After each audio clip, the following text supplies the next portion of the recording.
Assalamualaikum warahmatullahi wabarakatuh dan selamat sejahtera. Yang dihormati panel jurang Teguh Saksama, penjaga masa yang peka dan seluruh sedang pendengar yang budiman. Mendasari pembicaraan pakar perubatan dalaman Hospital Columbia, Dr. Sudarwin Tijanaka, beliau menyatakan bahawa kaedah utama untuk mengawal penularan virus denggi ialah dengan memerangi vektor yang beredis.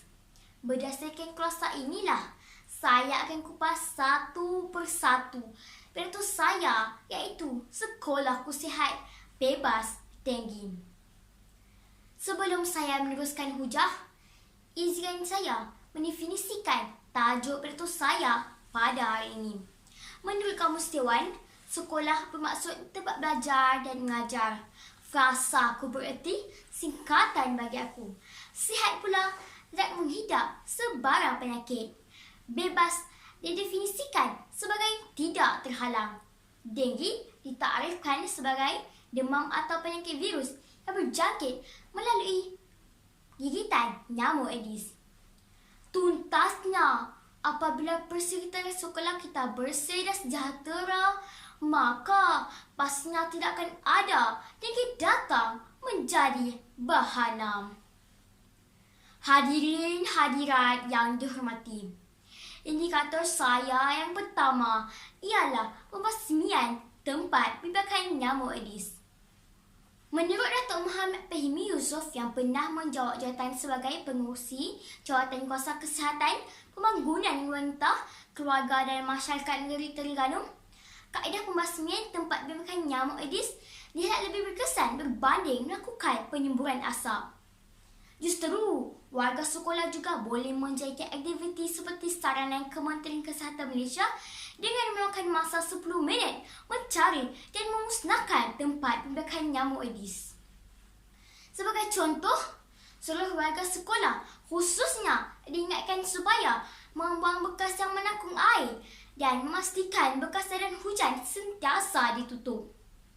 Usaha sama semua pihak ini sangat penting dalam memastikan persekitaran sekolah yang bersih dan bebas denggi.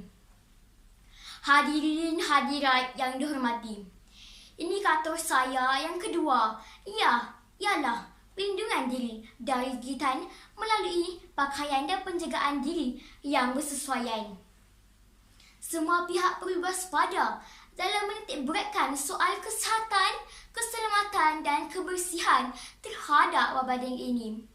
Elemen 3K bertepatan dengan saranan Kementerian Kesihatan Malaysia dalam mengurangkan potensi terkena gigitan Aedes.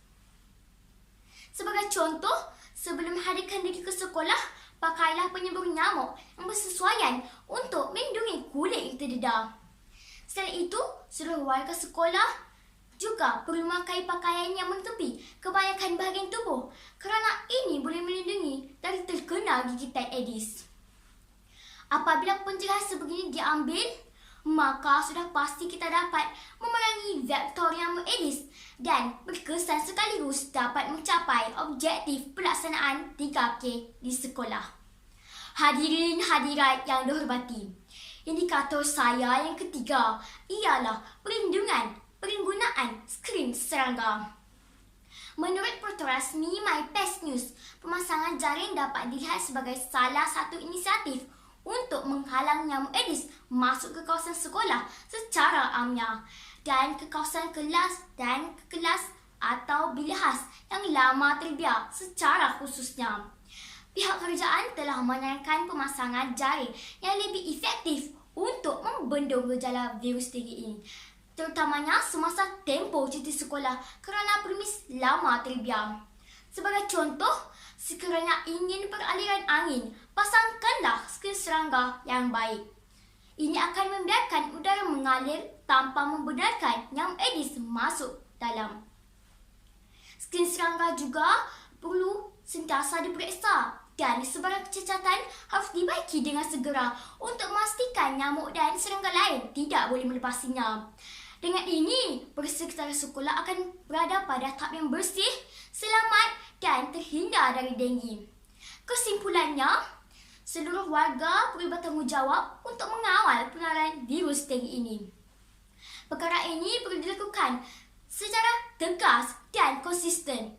Jika ketiga-tiga aspek yang saya nyatakan sebenarnya tadi dilakukan secara berhikmah, maka sudah pasti kita dapat mewujudkan kesepakatan dalam membenteraskan virus denggi melalui persekitaran sekolah yang bersih. Sekian, terima kasih.